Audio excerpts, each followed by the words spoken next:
Growing up, my older sister Kim was always a source of tension and pain for me. From as far back as I can remember, she harbored a deep-seated jealousy that shaped our relationship in ways that were far from what you would consider healthy. While many people encountered bullies in their lives, mine wasn't at school or in the neighborhood. Mine lived right under the same roof, sharing the same home with me. Even as a young child, I quickly learned that my sister could be quite mean and aggressive, especially when she was angry or jealous of me. Kim would always push me around or pinch me so hard that I would end up in tears. If I dared to cross her in any way, whether by not listening to her or simply being in the wrong place at the wrong time, she would retaliate by taking something of mine, usually my toys or my books, which were a big deal to me at the time. Kim would kick me occasionally at school, knowing that I could not stand up to her there, since she was always surrounded by her friends. I remember feeling powerless, unable to defend myself against her because she was older and stronger than me. One afternoon, my sister convinced me that she would give me a haircut using some play scissors. Now, I had long blonde hair as a child and would always be admired for it. I tried to talk Kim out of giving me a haircut, but she kept pushing and pushing, so I just gave in. She started cutting my hair, and it wasn't just a small snip. Obviously, she had no experience, and we were stupid to even do this, but she hacked away at my hair even when I asked her to stop. I remember feeling devastated as I watched clumps of my hair fall to the floor. The haircut was so bad that I burst out crying. She only laughed, looking at me as if it was the most normal thing in the world. When my dad saw what had happened, he rushed me to a salon, but there was little that could be done.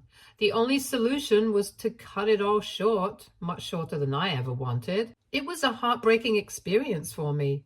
As difficult as my sister was, what made the situation even harder to bear was the fact that my mother always seemed to take her side. Whenever I cried and went to my mom for comfort, hoping she would understand and protect me, she would dismiss my feelings, saying things like, "Sisters fight sometimes," or "I used to do the same with my sister when I was young." Her words made me feel like my pain didn't matter. My dad saw what was happening and would try to discipline my sister whenever she crossed the line. But every time he did, my mother would intervene, not to support me, but to protect Kim. She would scold my dad, telling him not to be so harsh with my sister. My mother would then scold me instead for not standing up for myself and getting dad to do my dirty work. Amidst all the challenges I faced growing up at home, I was fortunate to meet Jasper, my high school boyfriend, who would eventually go on to become my husband. From the very beginning, Jasper was different from anyone else in my life. He was always there for me. When we started dating, it didn't take him long to notice the stark differences in how my mother treated me compared to my sister. One thing that always stood out to Jasper was the way my mother would criticize my appearance, while letting my sister Kim do whatever she pleased. If Kim and I were both getting ready to go out, my mom would always praise Kim's choices, no matter what she wore, while finding fault with mine. It didn't matter if I thought I looked good or felt confident. My mother always had something to say. She would often make remarks about my outfit, suggesting that I wear more girly clothes, warning me that if I didn't, my man might leave me. She would always comment that I was wearing too much makeup or very little makeup.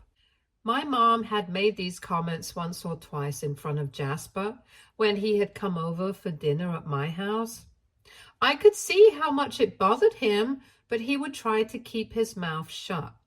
Normally, Jasper wasn't the type to just sit back and let things slide. Hence, the third time he had come over to our place and my mother again started with me about my clothes and makeup, Jasper immediately stepped in to support me.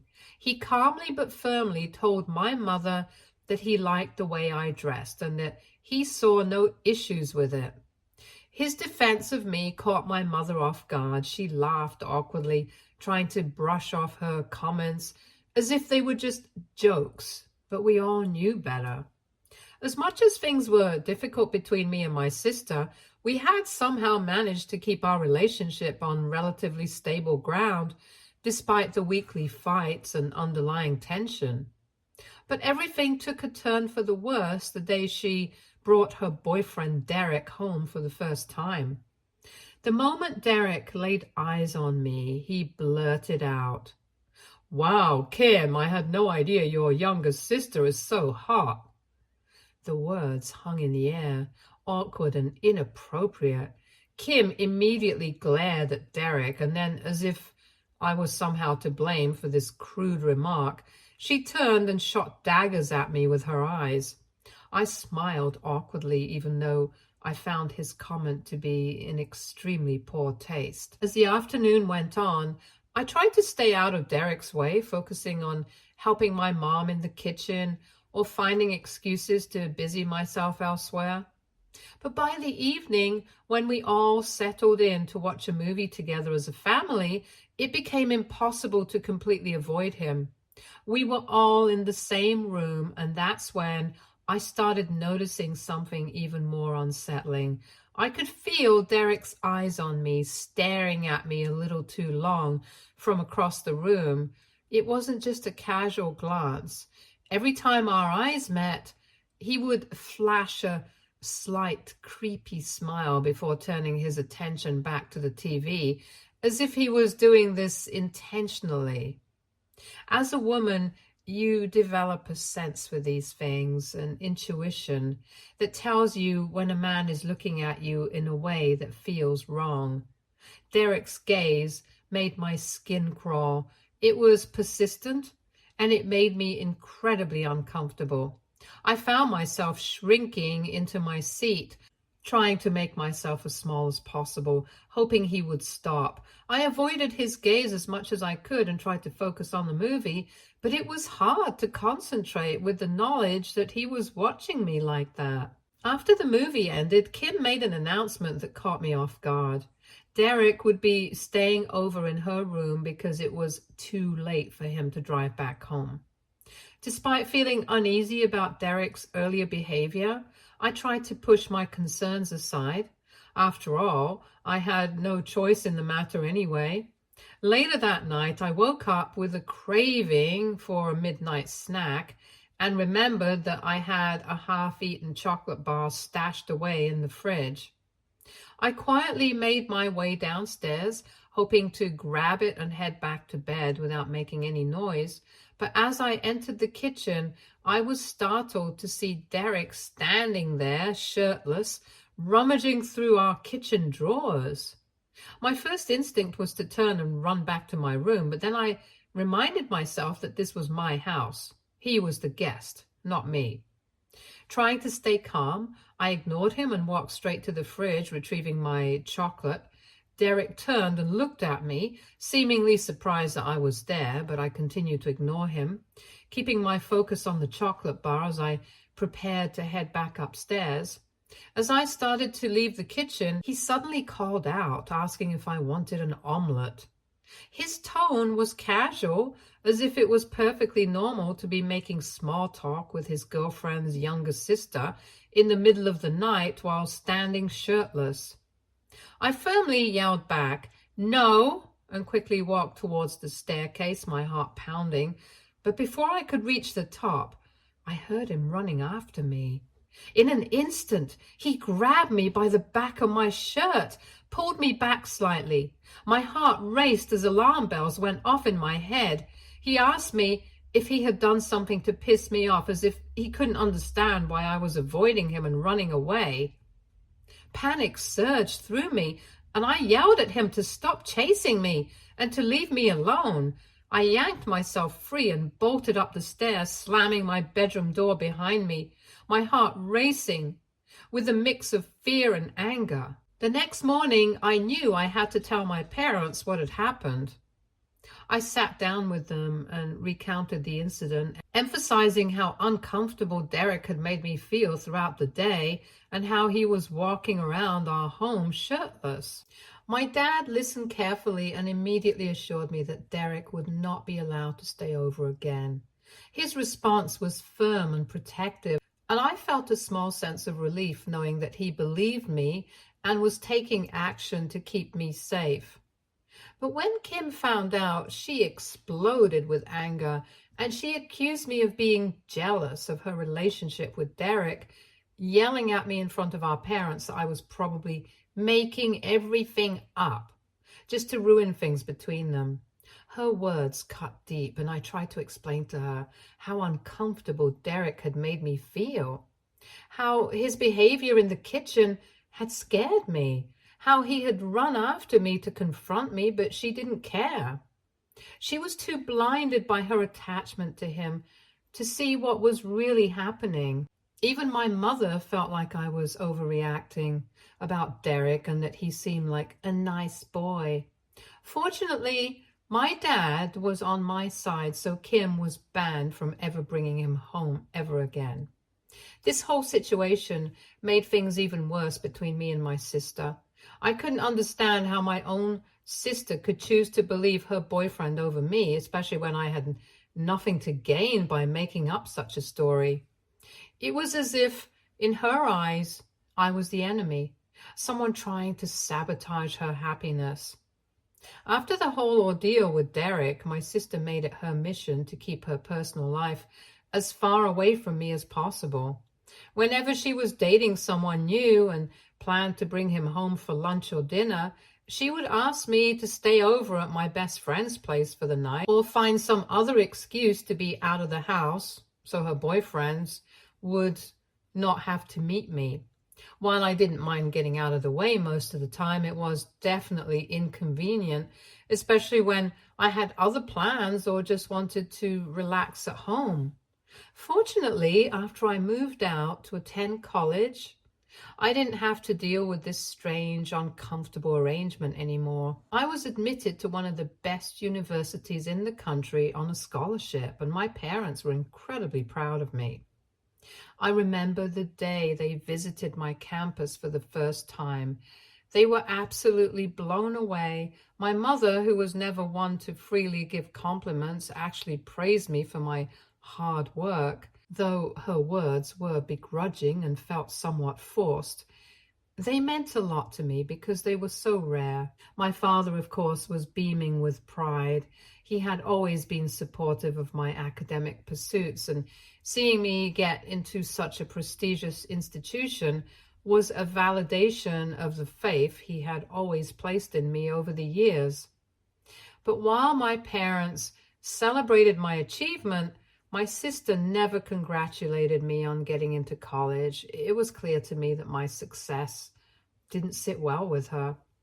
Unlike me, my sister had taken a gap year after high school, and that gap year eventually turned into a permanent break from college. She never went back to school, and instead took up a job at my dad's golf club as a cart attendant. What had started as a part-time gig to earn some extra money had turned into her full-time job. She told everyone how much she enjoyed the work, especially because it came with great tips. And for her, that seemed to be enough.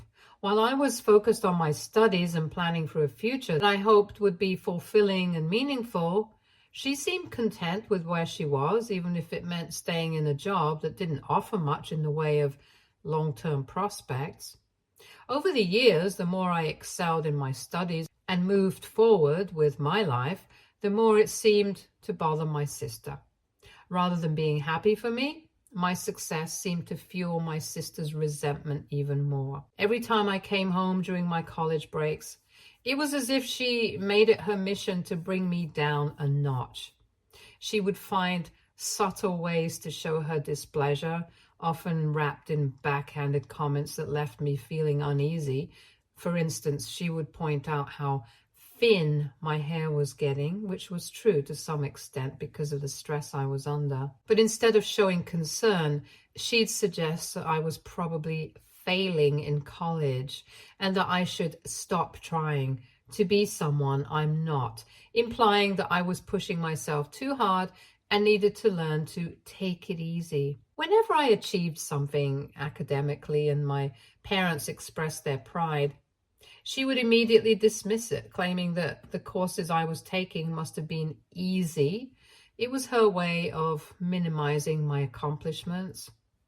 Despite the sting of her words, I did my best to ignore her comments. I didn't want to waste my energy trying to convince her of my academic abilities.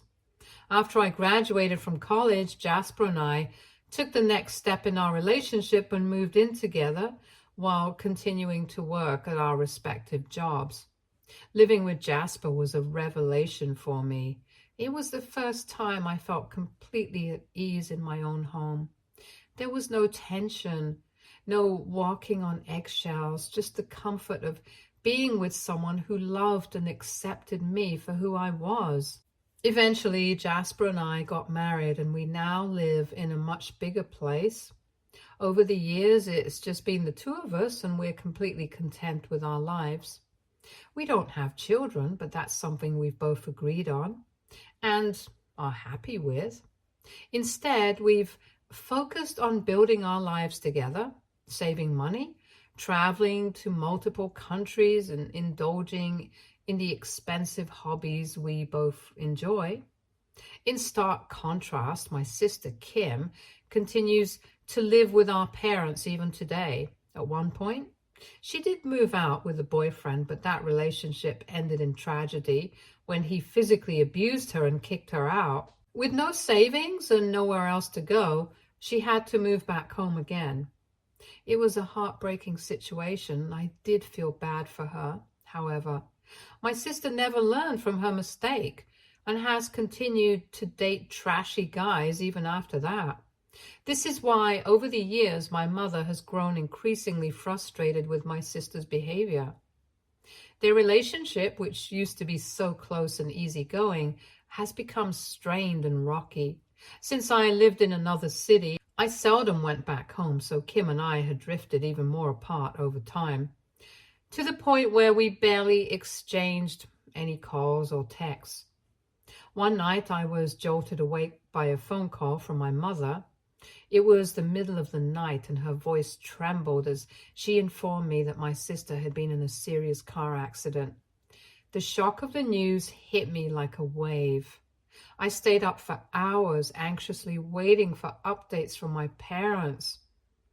They called me regularly to keep me informed about my sister's condition, which was critical. As much as our relationship had soured over the years, she was still my older sister, and the idea of her being seriously hurt was terrifying. I wanted to fly back home immediately to be there for her and my parents, but my dad, knowing how demanding my job was, assured me that they would take care of everything. He told me that my sister would be okay and that there was no need for me to disrupt my work. Despite his reassurances, I couldn't shake the feeling of guilt and helplessness that gnawed at me. I wanted to be there to help in some way. My sister ended up staying in the hospital for a month due to the severity of her injuries. During that time, my mother took on the full responsibility of caring for her. Even when my sister was discharged, she had to take bed rest at home to continue to recover. Hence, I decided to have a conversation with my parents about hiring a full-time nanny to help take care of my sister. Given how exhausted my mother was and the challenges she was facing, it seemed like the most practical solution, and I was willing to pay for everything. However, when my sister found out about this plan, she was furious. She yelled at me for putting terrible ideas into our parents' heads, insisting that she wasn't an invalid and that she wasn't comfortable with a stranger helping her out. I tried to explain how much strain this was putting on our mother, but my sister cut me off, telling me to mind my own business.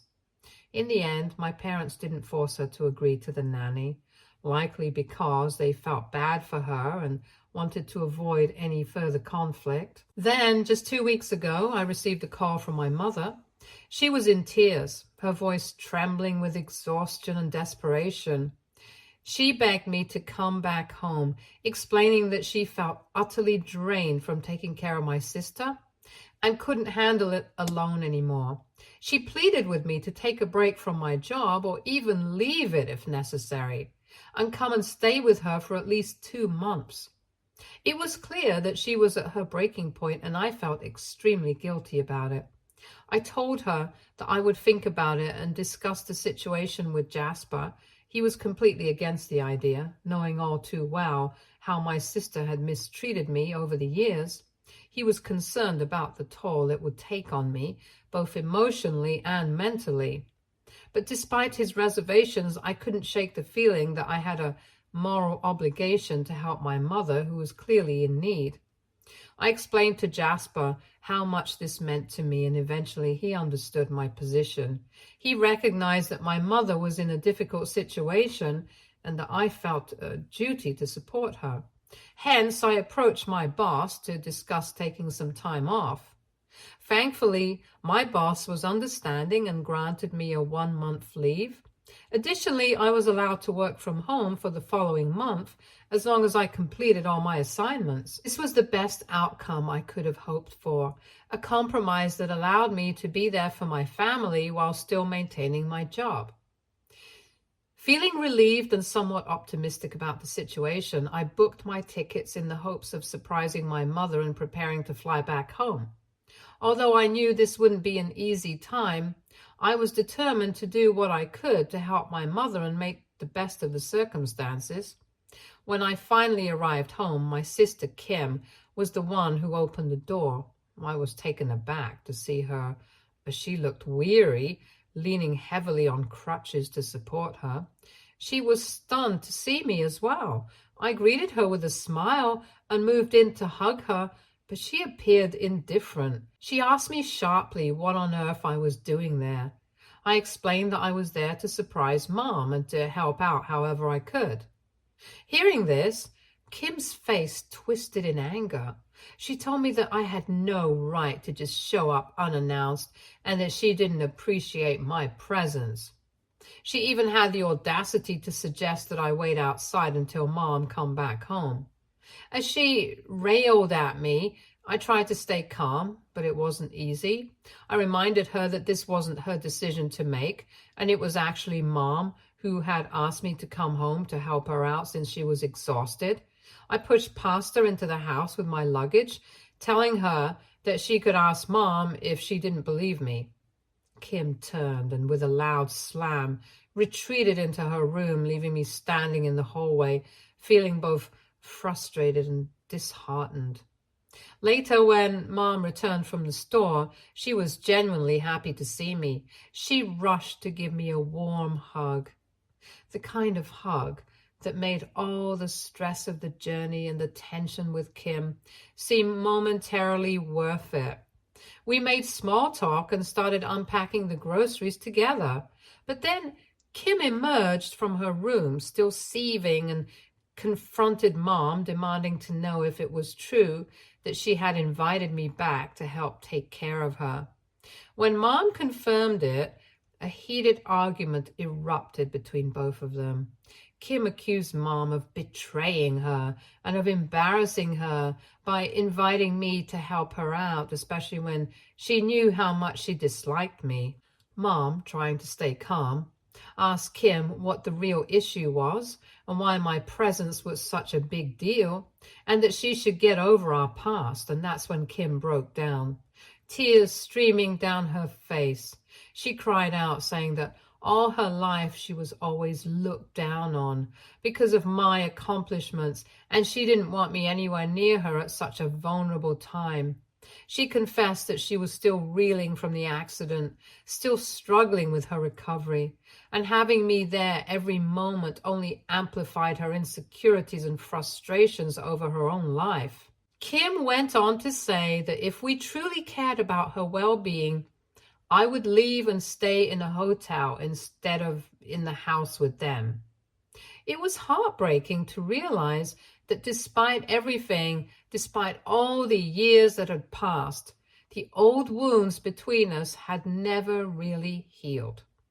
My mom and I tried to talk her out of it and told her how ridiculous she sounded, but she insisted that she didn't want me living with them.